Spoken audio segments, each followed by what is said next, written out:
शुरू करें सर? बिल्कुल, 37 मिनट है आपके।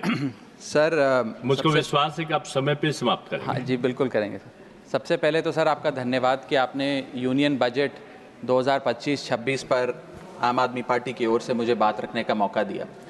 सर, इस बजट को सरकार ने मिडिल क्लास का बजट कहकर बताया और कहा कि ये मिडिल क्लास की सारी समस्याओं का हल है इस बजट में। तो सबसे पहले सर मैं मिडिल क्लास की चर्चा करना चाहूँगा, उसके बाद अपने भाषण के अन्य भागों पे जाता जाऊँगा। सर, पहली बात तो यह है कि सरकारें मिडिल क्लास को एक आत्मा रहित कंकाल समझती हैं जिसकी हड्डियों पे चढ़ के $5 ट्रिलियन इकोनॉमी बनाना चाहती हैं। सर, इस देश का मिडिल क्लास कमर तोड़ मेहनत करता है, लेकिन इस मेहनत के बावजूद मिडिल क्लास गरीब हो रहा है, अमीर नहीं हो रहा। गरीबों के लिए तो अक्सर सब्सिडीज़ और स्कीम्स लाई जाती हैं जो कि लानी भी चाहिए। अमीरों के लिए production linked incentives, rebate, tax incentives, न जाने क्या क्या लाया जाता है, लेकिन इस देश के मिडिल क्लास को कुछ हासिल नहीं होता। ऐसा लगता है कि सरकारें समझती हैं कि देश के मिडिल क्लास के ना सपने हैं ना अरमान है, लेकिन वो सोने का अंडा देने वाली वो मुर्गी है जिसकी गर्दन जब चाहे मरोड़ के टैक्स वसूल लिया जाए। इसी के चलते सर मैं कहना चाहता हूं कि इस देश में मांग यानी कि डिमांड इसलिए गिर रही है क्योंकि इस देश का मिडिल क्लास सिकुड़ रहा है। तमाम आंकड़े एफएमसीजी सेक्टर से लेके गाड़ी बेचने वाले कंपनियों की सेल्स के आप उठाकर देखेंगे तो वो आपको यही बताएंगे कि इस देश का मिडिल क्लास खर्च नहीं कर रहा, और खर्च इसलिए नहीं कर रहा क्योंकि उसकी जेब में आमदनी ही नहीं है। मिडिल क्लास खाली सेंसस के लिए नहीं है सर, उसके भी अपने अरमान हैं, उसके अपने सपने हैं। 1989 में यूनाइटेड स्टेट्स ऑफ अमेरिका में एक पिक्चर बनी थी जिसका नाम था Honey I shrunk the kids. मुझे लगता है भारत देश में वर्ष 2025 में पिक्चर बननी चाहिए, honey I shrunk India's middle class. Sir, मैं आपको साफ तौर पे बताना चाहता हूं कि मिडिल क्लास टैक्स उससे वसूला जाता है जैसे उससे किसी अधिकार से हम टैक्स ले रहे हैं और सुविधा उसको एहसान मुताबिक दी जाती है। सर, नेस्ले इंडिया के अभी आंकड़े आए जो इस देश की सबसे बड़ी एफएमसीजी कंपनियों में आता है। उस आंकड़ों में यह पता लगा कि 8 वित्तीय वर्षों में इस वर्ष सबसे कम ग्रोथ उन्होंने दर्ज कराई। और जब नेस्ले इंडिया के चेयरमैन से यह बात पूछी गई कि क्यों आप अपनी लोएस्ट ग्रोथ पर आ गए, तो नेस्ले इंडिया के चेयरमैन ने कहा कि भारत का मिडिल क्लास खरीद नहीं रहा, भारत का मिडिल क्लास सिकुड़ रहा है। मैं महंगी गाड़ी और महंगे मकानों की बात नहीं कर रहा सर, लेकिन सस्ती गाड़ी और सस्ते मकान जो मिडिल क्लास खरीदता है उनकी डिमांड घटती जा रही है, उसकी प्रोडक्शन घटती जा रही है, जिसका सीधा इंपैक्ट हमारी इकोनॉमी पर है। काफी चर्चा हुई सर सरकार द्वारा कि हम मिडिल क्लास के लिए 12 लाख की टैक्स रियायत लेकर आए। मैं सर बतौर चार्टर्ड अकाउंटेंट ये बताना चाहता हूं कि ना ही ये टैक्स एग्जेम्पशन है, ना ही ये टैक्स डिडक्शन है, ये एकमात्र टैक्स रिबेट है। इस रिबेट का स्वागत हम सब करते हैं, हम सबको खुशी हुई, लेकिन मैं आपको इन तीनों में फर्क बताना चाहता हूं और ये दिखाना चाहता हूं कि कैसे चोर दरवाजे से इंडियन मिडिल क्लास से अभी भी इनकम टैक्स वसूला जा रहा है। पहली चीज सर, ये इनकम टैक्स एग्जेम्पशन नहीं है। एग्जेम्पशन होता है जैसे एक सोर्स ऑफ इनकम पर इनकम टैक्स लगे ही ना, जैसे कि इस देश में एग्रीकल्चरल इनकम, खेती बाड़ी से जो कमाई होती है उस पर कोई इनकम टैक्स नहीं लगता। ये वो नहीं है। ये टैक्स डिडक्शन भी नहीं है। टैक्स डिडक्शन होता है कि फर्ज करिए आपने साल में 15 लाख रुपए कमाए, इनकम टैक्स डिडक्शन आपको 12 लाख रुपए की मिली, तो 15 घटा 12 3 लाख पर आपको इनकम टैक्स देना पड़ेगा। ये टैक्स डिडक्शन भी नहीं है, ये टैक्स रिबेट है। यानी कि 12 लाख तक अगर आपने पैसा कमाया साल में तो आपको इनकम टैक्स नहीं देना, लेकिन जैसे ही 12 लाख से ज्यादा, फर्ज करिए आपने 12 लाख 1,000 रुपए कमाया, तो पूरे 12 लाख 1,000 पे आपके स्लैब अनुसार आपसे इनकम टैक्स वसूला जाएगा। और दूसरी चीज, कैपिटल गेन्स पे, यानी कि अगर आप अपने कोई मकान बेचते हैं, सोना बेचते हैं, इक्विटीज बेचते हैं, शेयर्स बेचते हैं, उस पर जो कैपिटल गेन पे, मुनाफे पे लगता है टैक्स, वो इस 12 लाख की सीमा में नहीं आएगा, उस पे आपको अतिरिक्त टैक्स देना पड़ेगा। सर, लेकिन इस 12 लाख की रियायत से कितने लोगों को भारत देश में फायदा हुआ, यह भी समझने की आवश्यकता है। हम 140 करोड़ की आबादी वाले देश में रहते हैं, जिसमें मात्र 8 करोड़ लोग इनकम टैक्स की रिटर्न भरते हैं, और इन 8 करोड़ लोगों में से मात्र 3 करोड़ लोग इनकम टैक्स भी भरते हैं। यानी कि 8 करोड़ लोग इनकम टैक्स की रिटर्न भरते हैं, 5 करोड़ लोग जीरो इनकम दिखा के अपनी इनकम टैक्स की रिटर्न भरते हैं, जीरो टैक्सेबल इनकम, और उनसे कोई इनकम टैक्स नहीं वसूलती। लेकिन जो बाकी 3 करोड़ बचे मात्र वो ही इनकम टैक्स भरते हैं। तो किन लोगों का फायदा हो रहा है ये भी समझने की आवश्यकता है। और इसका मुकाबला आप करिए सर, सीएमआई का डेटा बताता है कि इस देश में कंजम्पशन के आधार पे 43 करोड़ इंडियन, 43 करोड़ भारतीय भारत की मिडिल क्लास में आते हैं। 43 करोड़ में से मात्र 2 से 3 करोड़ लोगों को ही इसका फायदा होने जा रहा है। उसका हम स्वागत करते हैं, लेकिन बाकियों के लिए क्या? वित्त मंत्री जी ने यह फैसला जब सुनाया तो कहा कि इससे भारत की कंजम्पशन बढ़ेगी, खपत बढ़ेगी और इकोनॉमी का चक्का, इकोनॉमी का पहिया चलने लग जाएगा। मैं आपको बताना चाहता हूं और इस सदन में भविष्यवाणी करता हूं सर कि इस टैक्स रियायत से इस देश की कंजम्पशन नहीं बढ़ने वाली। अगर आप वास्तव में इस देश की खपत यानी कि कंजम्पशन बढ़ाना चाहते हैं तो आपको इनकम टैक्स के साथ साथ जीएसटी नाम का टैक्स कम करना पड़ेगा, क्योंकि जीएसटी वो टैक्स है जो इस देश का अमीर से अमीर आदमी और गरीब से गरीब आदमी भी देता है। जब गरीब आदमी अपने घर में चूल्हा जलाने के लिए माचिस खरीदता है तो उस पर भी जीएसटी देता है, और अमीर आदमी जब सफर करने के लिए मर्सिडीज और बीएमडब्ल्यू खरीदता है उस पर भी जीएसटी देता है। जीएसटी वो लोग भी देते हैं जो इनकम टैक्स नहीं भरते, जीएसटी वो लोग भी देते हैं जिनको सरकार उन 80 करोड़ भारतीयों को जिनको फ्री राशन देती है, जीएसटी उनसे भी वसूला जाता है। तो सही मायने में अगर आप भारत में खपत यानी कि कंजम्पशन को बढ़ाना चाहते हैं, इकोनॉमी रिवाइव करना चाहते हैं, तो आपको जीएसटी कम करना पड़ेगा और जीएसटी स्ट्रीमलाइन करना पड़ेगा। सर, मिडिल क्लास इस देश का सबसे देशभक्त क्लास है जो सबसे ज्यादा टैक्स देता है। और सर, जब नौकरी से लौटता हुआ साधारण पैंट शर्ट पहने मिडिल क्लास का आदमी मेट्रो की लाइन में खड़ा होता है तो उसे यह चिंता नहीं होती कि घर जाकर कौन सी पिक्चर देखूंगा या कौन सा पकवान खाऊंगा। उसे यह चिंता होती है कि मैं अगले हफ्ते अपने बच्चों की फीस कैसे भरूंगा, बाबूजी का ऑपरेशन कैसे कराऊंगा, या बड़े साल नौकरी कर ली अब एक स्कूटी खरीद लेता हूं, लेकिन जब बाजार जाता है तो पता लगता है वो स्कूटी जो 4 लाख की जो 40,000 की मिलती थी वो अब 1 लाख रुपए की मिलने लगी, या वो ऑल्टो गाड़ी जो 3-3.5 लाख की मिलती थी अब 10 लाख रुपए की मिलने लगी। ये सच्चाई है सर, और इसलिए है क्योंकि सर सैलरी बढ़ती नहीं, बचत होती नहीं, सिर्फ और सिर्फ महंगाई बढ़ती है।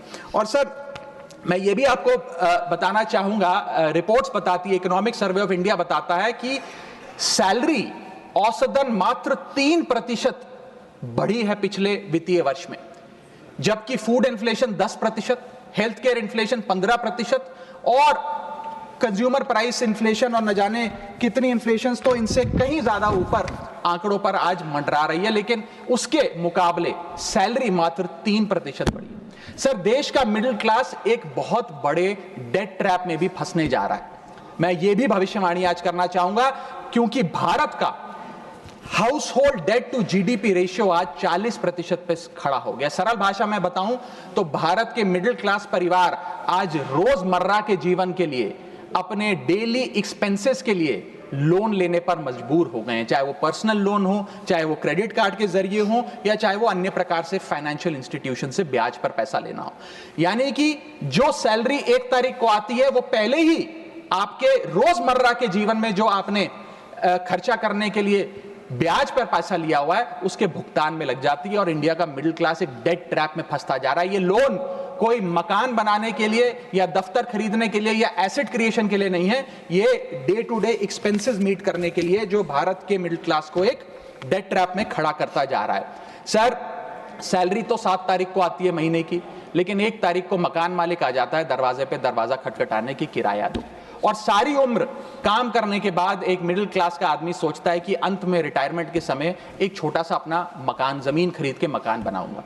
जमीन खरीद के मकान बनाना तो छोड़िए सर, आज रियल एस्टेट के प्राइसेस आपकी अर्निंग्स, मिडिल क्लास की अर्निंग्स के मुकाबले इतने ज्यादा हैं कि रिटायरमेंट 2-3 जन्म काम करने के बाद, रिटायरमेंट लेने के बाद भी शायद वो 2 BHK अपार्टमेंट भी नहीं खरीद पाएगा। इसीलिए मिडिल क्लास आज सरकार को वो गाना सुनाना चाहता है कि सारी उम्र हम मर मर के जी लिए, एक पल तो अब हमें जीने दो। सच्चाई यह है सर कि मिडिल क्लास के घरों में जब कभी शादी का कार्ड आता है तो चिंता हो जाती है कि सगन में कितना पैसा देना पड़ेगा, और साथ ही साथ नया सूट सिलवाना पड़ेगा, ट्रेन का खर्चा हो जाएगा, एटसेट्रा। सर, मिडिल क्लास के साथ साथ मैं दूसरा बड़ा मुद्दा जो आज इस वक्तव्य में आपके सामने पेश करना चाहूंगा सर, वो है रेलवे का। सर, रेलवे का एक अतिरिक्त बजट आया करता था जिसकी प्रथा बंद हो गई। आप इस भारतीय रेल की महत्व इसी चीज से समझ सकते हैं कि उसके लिए एक अतिरिक्त बजट सदन में पेश किया जाता था। क्योंकि अब रेल बजट पेश नहीं होता तो उस पर व्यापक चर्चा भी नहीं होती। लेकिन इस वक्तव्य के माध्यम से मैं रेल बजट से संबंधी कुछ चीजें आपके सामने अवश्य रखना चाहूंगा। इस यूनियन बजट 2025-26 में माननीय वित्त मंत्री जी ने 2,55,000 करोड़ की फाइनेंशियल एलोकेशन रेलवेज की कैपेक्स के लिए मांगी है। ये 2009 से 2014 के बीच में लगभग 50,000 करोड़ होती थी, जो आज इतने गुना 5 गुना बढ़ के 2.5 लाख करोड़ से ऊपर हो गई है। तो इस पे व्यापक चर्चा अवश्य होनी चाहिए। सर, भारतीय रेल जो भारत की लाइफलाइन कहलाई जाती थी, आज उसकी स्थिति ऐसी है कि अगर मजबूरी ना हो तो शायद कोई यात्री रेल की ओर देखना भी ना चाहे। रेल जनता का रेल जरूर बना रही है और इसका कारण यह है कि भारतीय रेल को अपनी पीआर, सोशल मीडिया कैंपेन्स और रील्स ज्यादा पसंद है, ना कि रेल की सुविधाओं को कैसे बेहतर करना है वो पसंद है। सर, भारतीय रेल एक समय इस देश के 140 करोड़ आबादी का गौरव और उम्मीद हुआ करती थी, गरीबों का सहारा हुआ करती थी। लेकिन आज मैं बताना चाहता हूं कि भारतीय रेल की वो स्थिति है जो शायद ही पूरे सब कॉन्टिनेंट के तमाम रेलवे से अगर आप कंपेयर करें तो बद से बदतर होती जा रही है। सर, जितनी आबादी ऑस्ट्रेलिया की है, स्विट्जरलैंड की है, डेनमार्क की है, स्वीडन की और अन्य देशों की है, उससे ज्यादा लोग भारतीय रेल में रोज सफर करते हैं। सर, इतना महत्व है भारत की रेलवे का। लेकिन कई बड़ी चिंताएं आज भारत के एक आम रेल यात्री को सता रही हैं, जो मैं चाहूंगा इस बजटरी एलोकेशन के माध्यम से वित्त मंत्री जी और रेल मंत्री जी इसे एड्रेस करें। पहला है सर, घटती रफ्तार और बढ़ता किराया। सर, जहां दुनिया की ट्रैवल की रफ्तार बढ़ रही है, वहीं भारतीय रेल जो हमारी लाइफलाइन है उसकी रफ्तार घट रही है। पहले तो सर शताब्दी और राजधानी की स्पीड कम कर दी गई ताकि वंदे भारत की स्पीड बढ़ा दी जाए और उसको फास्टेस्ट ट्रेन घोषित किया जाए। लेकिन अब जून 2024 की रिपोर्ट बताती है कि वंदे भारत की भी स्पीड को कम कर दिया गया है। बताया जा रहा है कि हमारे रेल ट्रैक्स उतने पर्याप्त नहीं है कि इतनी तेज रफ्तार पे वंदे भारत भाग सके। सर, आज हम विश्व गुरु बनने तो अवश्य चले हैं, लेकिन यह बात जाननी भी जरूरी है कि चीन और जापान की सबसे स्लोएस्ट रफ्तार पे चलने वाली ट्रेन भारत की सबसे फास्टेस्ट रफ्तार पे चलने वाली ट्रेन से कहीं ज्यादा तेज दौड़ती है सर। और अगर रेल धीमी होगी तो देश की इकोनॉमी, देश की अर्थव्यवस्था का चक्का धीमा चलेगा। और किराए की तो सर क्या ही बात करें, जिस वंदे भारत का प्रचार रेल मंत्री जी करते थकते नहीं हैं, आज उस वंदे भारत का किराया इतना है कि गरीब आदमी छोड़िए, आम आदमी भी उसे अफोर्ड नहीं कर पा रहा। सर, वित्तीय वर्ष 2013-14 में एवरेज फेयर पर पैसेंजर पर किलोमीटर 32 पैसे हुआ करता था। 2021-22 वित्तीय वर्ष में ये 107% बढ़ के 66 पैसा हो गया है। सर, इतने रेल के किराए में इजाफा देखा गया है। हवाई चप्पल वालों को हवाई यात्रा कराने का वादा था सर, लेकिन हवाई चप्पल पहनने वालों को इतना निचोड़ दिया कि शायद अब वो रेल यात्रा के भी लायक नहीं रहे। सर, दूसरी समस्या है, बुरी हालात है थर्ड एसी और सेकंड एसी के। थर्ड एसी, सेकंड एसी को सर एक समय पर जनरल बोगी, एक समय पर लग्जरी माना जाता था, लेकिन आज वो जनरल बोगी से भी बुरी स्थिति में है। अगर टिकट मिल भी जाए sir third AC, second AC की, तो सीट मिलने की कोई गारंटी नहीं है, क्योंकि जैसे ही आप बैठेंगे थोड़ी देर में कोई शख्स आकर कहेगा, भाई साहब थोड़ा एडजस्ट करिए, थोड़ा सी रखिए, हमें भी बैठने दीजिए। ये वास्तविकता है। और आप सोशल मीडिया और तमाम तरीके के पोर्टल्स पर आप देखेंगे तो क्या आरामदायक सरकार, क्या आरामदायक यात्रा, आरामदायक सफर भारत सरकार आम रेल यात्री को दे रही है, वो देखकर आप समझ जाएंगे। जैसे कहते हैं ना सर, हिंदी का सफर अंग्रेजी का सफर बन गया है भारतीय रेल के एक यात्री के लिए। कई रूट्स पर आलू की बोरियों की भांति लोगों को ठूसा जा रहा है, और अगर शौचालय में भी, ट्रेन के टॉयलेट में भी सीट मिल जाए तो आदमी अपने आप को सौभाग्यशाली समझता है।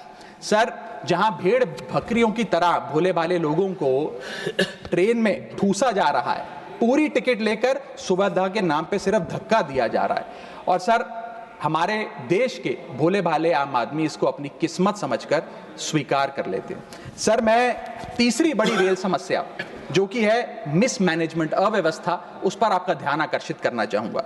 सर, पहले तो रेल की टिकट मिलती नहीं, अगर मिल भी जाए आपने अगर 2, ढाई, 3 महीने पहले टिकट बुक कराई हो, टिकट कंफर्म हो जाए तो सीट मिलने की कोई गारंटी नहीं। और सर आप अपना अनुभव देखिए, जब आप सबसे पहले प्लेटफॉर्म पर पहुंचते हैं अपनी ट्रेन में चढ़ने के लिए, तो आपको चारों तरफ सिर्फ गंदगी ही गंदगी नजर आती है। अगर बुजुर्गों के साथ या घर परिवार की महिलाओं के साथ आप ट्रैवल कर रहे हैं तो एक क्लीन वॉशरूम तक आपको मुहैया नहीं कराया जाता।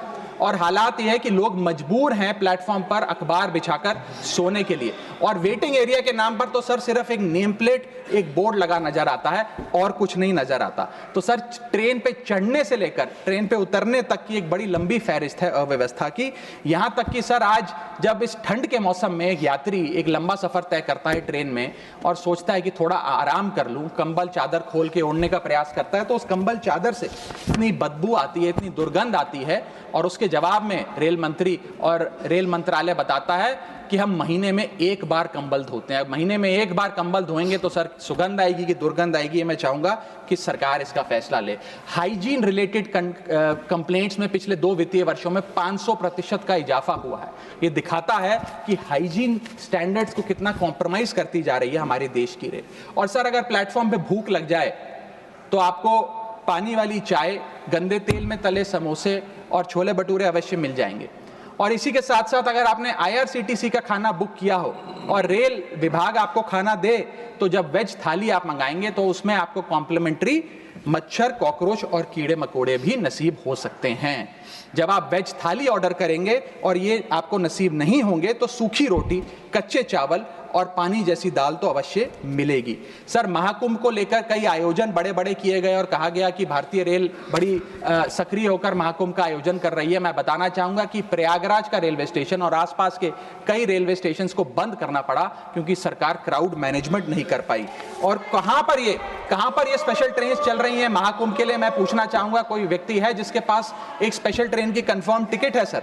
और सर मैं चौथी बड़ी चीज जिस पर आपका ध्यान आकर्षित करना चाहूंगा वो है आम आदमी से लूट। सर पहले तो IRCTC की वेबसाइट का इंटरफेस कुछ इस प्रकार है कि आप टिकट बुक नहीं कर पाएंगे। जब बुक करने के लिए थर्ड पार्टी ऐप्स पे जाएंगे तो वो आपसे मोटा कमीशन लेंगी। अब खुदा ना खास्ता आपकी यात्रा कैंसिल हो जाए तो मोटा कैंसिलेशन चार्ज भी आपसे वसूला जाएगा। और प्लेटफॉर्म टिकट की तो क्या बात करें सर, आपके सगे संबंधी अगर आपको प्लेटफॉर्म पर छोड़ने आए तो कितना प्लेटफॉर्म पे खर्चा होता है, कितनी प्लेटफॉर्म टिकट किस रेट पर वसूली जाती है वो आपको पता है सर।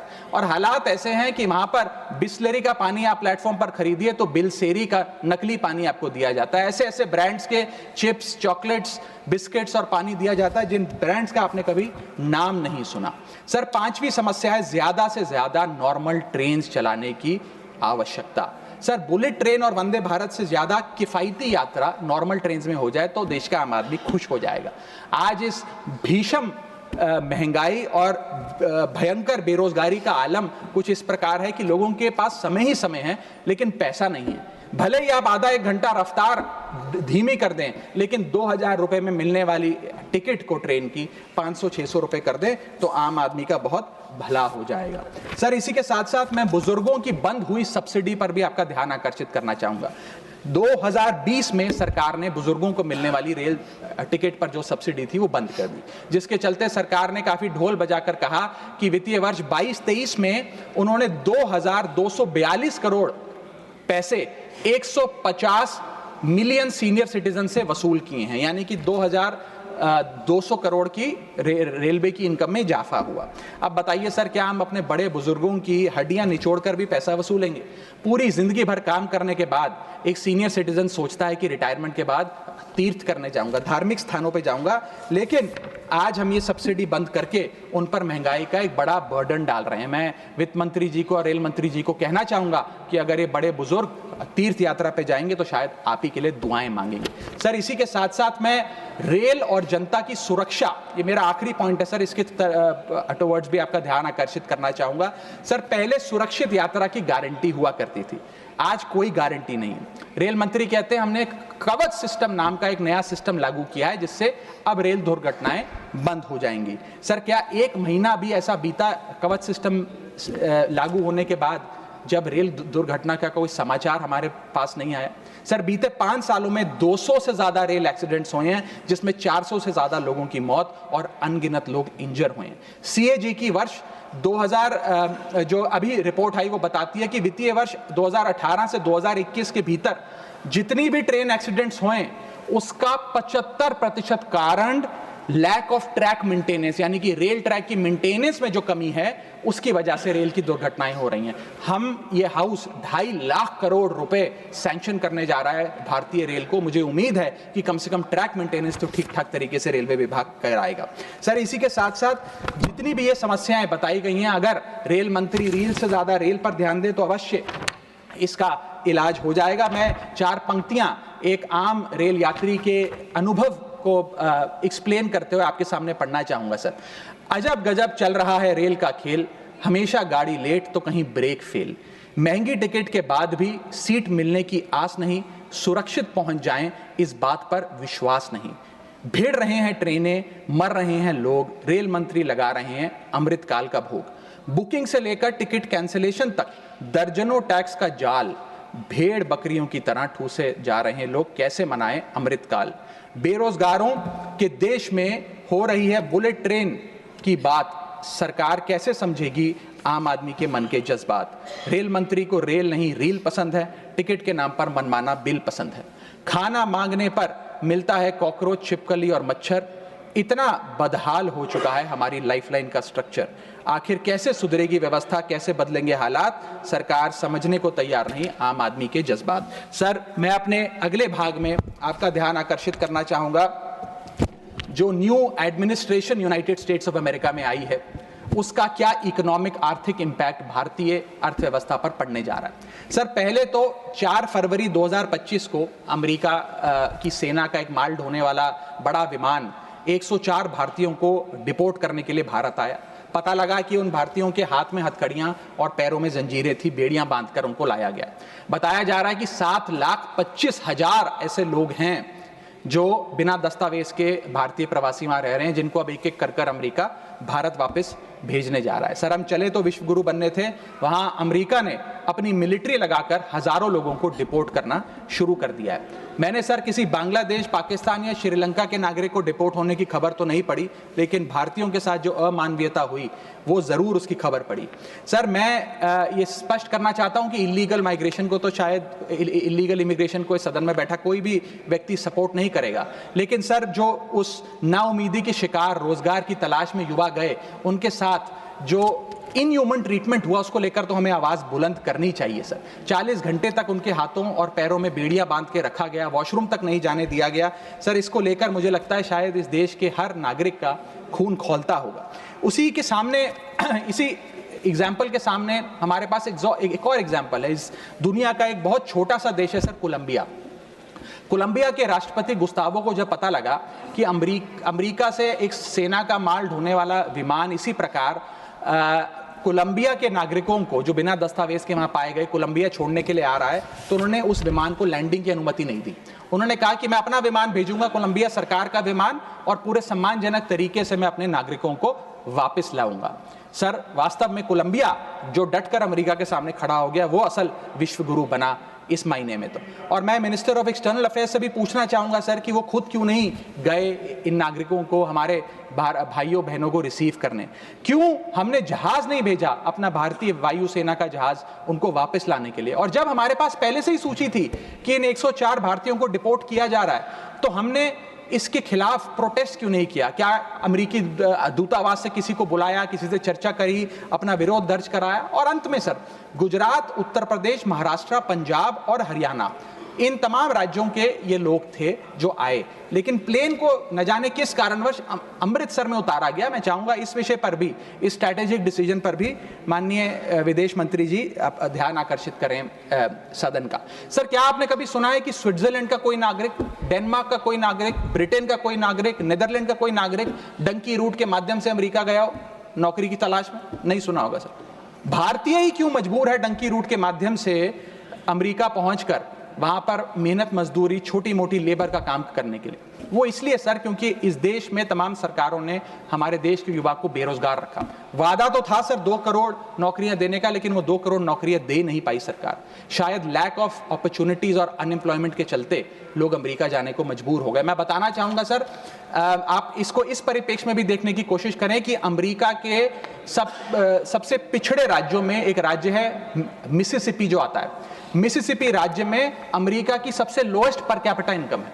मिसिसिपी की भी लोएस्ट पर कैपिटा इनकम $48,000 प्रति वर्ष है।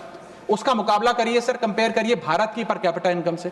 भारत की पर कैपिटा इनकम मात्र $1160 है। कहां अमेरिका की सबसे गरीब राज्य की पर कैपिटा इनकम, यानी कि साल में औसतन मिसिसिपी में रहने वाला एक आदमी $48,000 कमाता है, वहां एक भारतीय औसतन $1160 कमाता है। तो क्यों नहीं कोई बेहतर जिंदगी के लिए, ज्यादा पैसा कमाने के लिए अमेरिका जाने पर मजबूर होगा सर। मैं डोनाल्ड ट्रंप एडमिनिस्ट्रेशन की जो इकोनॉमिक इंपैक्ट भारत पे पड़ने जा रहा है उस पर भी आपका ध्यान आकर्षित करना चाहूंगा सर। सबसे पहले H1B वीजास, ये H1B वीजा जो अब भारी रिस्ट्रिक्शंस के साए में फंसे हुए हैं, इसका सबसे ज्यादा अगर नुकसान किसी को होगा तो भारतीयों को होगा सर।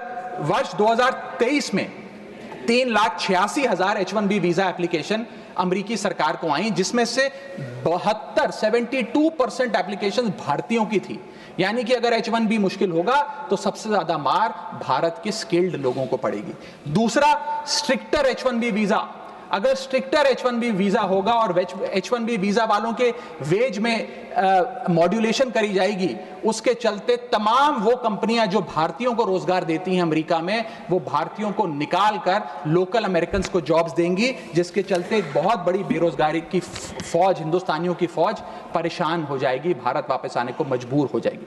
सर तीसरा पॉइंट, ट्रंप के प्रपोज्ड टैरिफ्स। ये टैरिफ्स क्या है सर, जिसकी इतनी चर्चा होती है कि ट्रंप एडमिनिस्ट्रेशन टैरिफ लगाने जा रहा है, प्रपोज टैरिफ लगाने जा रहा है।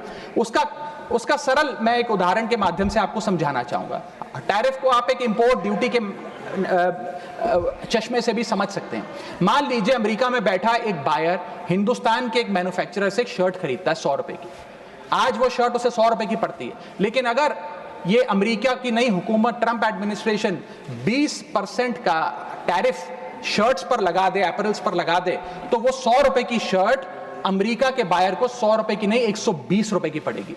तो वो अमेरिका का बायर हिंदुस्तान से 120 रुपए की शर्ट खरीदने की बजाय 108 रुपए की, 105 रुपए की, 104 रुपए की वियतनाम, फिलीपींस और बांग्लादेश जैसे देशों से खरीदेगा। यह है टैरिफ का खेल, जिसके चलते एक्सपोर्ट्स घटेंगे, मांग घटेगी, कारखाने बंद होंगे, रोजगार जाएगा। सर पहला, आईटी एक्सपोर्ट्स।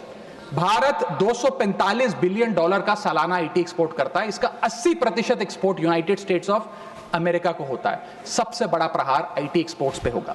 दूसरा, 15 से 25% यूएस टैरिफ्स इंडियन एपरल्स यानी कि टेक्सटाइल्स पर लगने जा रहे हैं, जिसका मैंने उदाहरण अभी आपको दिया।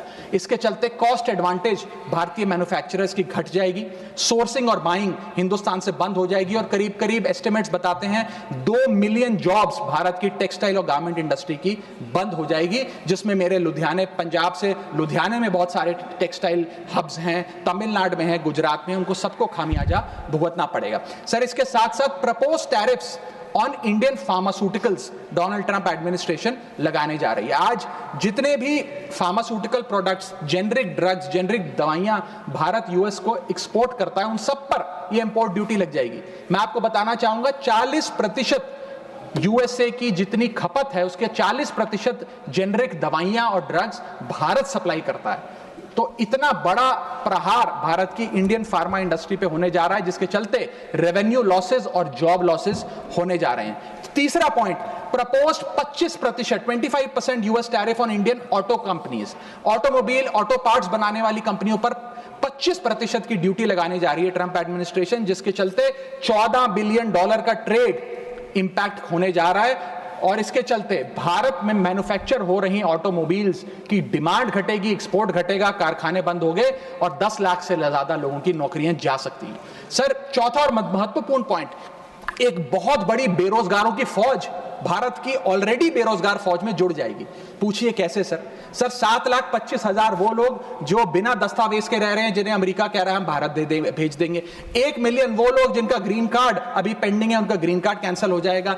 लाखों H1B वीजा एप्लीकेंट जिनका H1B वीजा मिलना अब नामुमकिन सा हो गया है। और उसके अतिरिक्त भारत में जो टेक्सटाइल्स, फार्मा, आईटी और ऑटोमोबाइल इंडस्ट्री है, उसमें जॉब ले ऑफ्स होंगे। यानी कि इन लाखों लोगों की, एक जो अनएम्प्लॉयड लोगों की फौज भारत आकर भारत की ऑलरेडी अनएम्प्लॉयड लोगों की फौज में जुड़ जाएगी, उसको कैसे हम इस इकोनॉमिक साइकिल में रीइंटीग्रेट करेंगे, कैसे इस अनएम्प्लॉयमेंट और अंडर एम्प्लॉयमेंट का सामना करेंगे। सर, मेरा आखिरी पॉइंट इस ट्रंप एडमिनिस्ट्रेशन का जो इकोनॉमिक इंपैक्ट भारत पर पड़ेगा उसके संदर्भ में है, वो ये है सर कि भारत की फॉरेन इनवर्ड रेमिटेंसेस घट जाएंगी, भारत का फॉरेक्स रिजर्व्स घटेगा।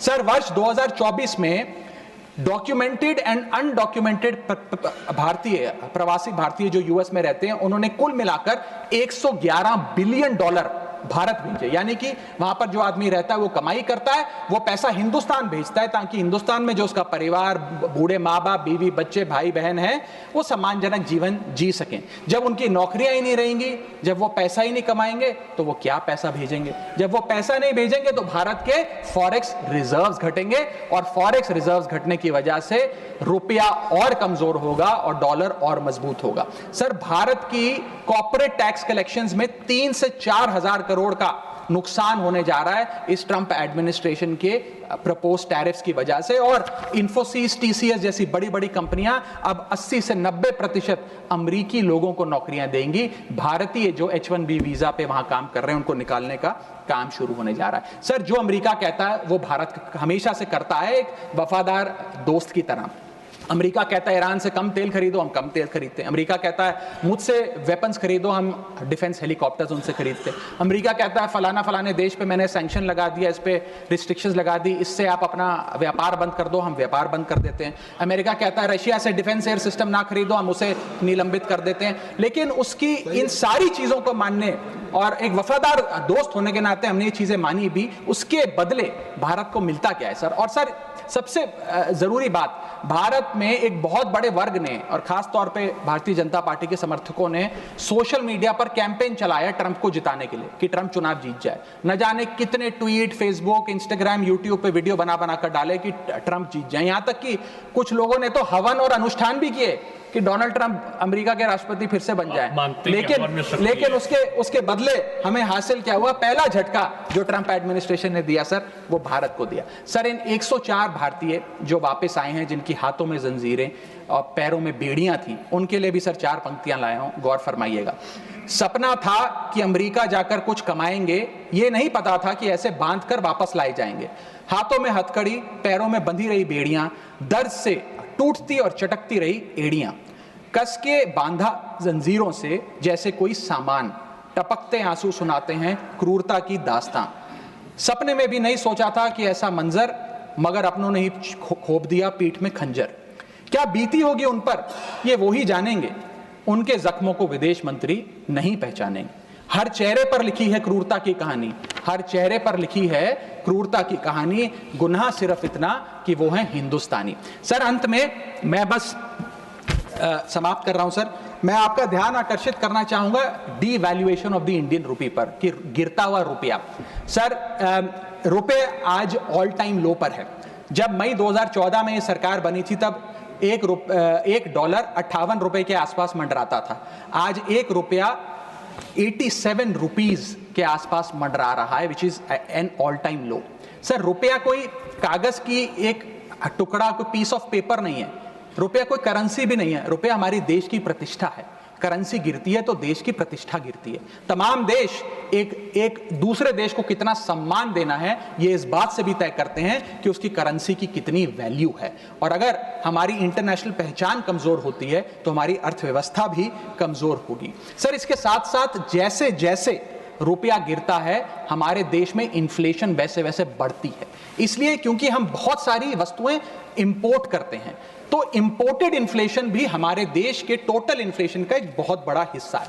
मैं आपको उदाहरण के तौर पे बताना चाहूंगा सर कि मान लीजिए एक शर्ट हम अमेरिका से खरीदते थे 74 रुपए की पिछले साल, क्योंकि $1 74 रुपए का था। आज वही शर्ट खरीदने के लिए हमें 86-87 रुपए देने पड़ेंगे। यानी कि भारत के लिए वो कॉस्ट पड़ेगी, भारत के बायर के लिए कॉस्ट पड़ेगी, और इन टर्न वो ज्यादा कॉस्ट आम आदमी को पास ऑन करी जाएगी।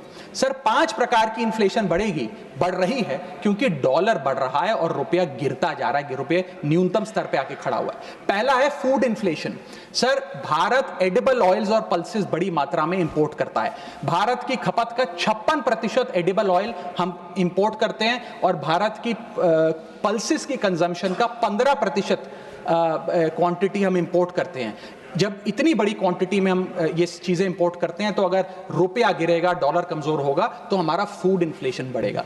दूसरा इन्फ्लेशन जो बढ़ेगा वो है एनर्जी इन्फ्लेशन। सर, हम अपने क्रूड ऑयल यानी कि पेट्रोल, डीजल और जेट फ्यूल्स जिसे मैं कहूं, उनको इंपोर्ट करते हैं। 85% भारत की जितनी खपत है उसका हम क्रूड ऑयल इंपोर्ट करते हैं अन्य देशों से। उसके अतिरिक्त कोल और नेचुरल गैस भी इंपोर्ट करते हैं। जब रुपया गिरेगा तो ये एनर्जी बास्केट की जो वस्तुएं हैं इनका दाम भी बढ़ेगा और ये और महंगी होती जाएंगी। और जब पेट्रोल डीजल के दाम बढ़ेंगे तो हर चीज पर इंपैक्ट आएगा, चाहे वो रोटी, कपड़ा, मकान, सब्जियां, फल और दूध ही क्यों ना हो।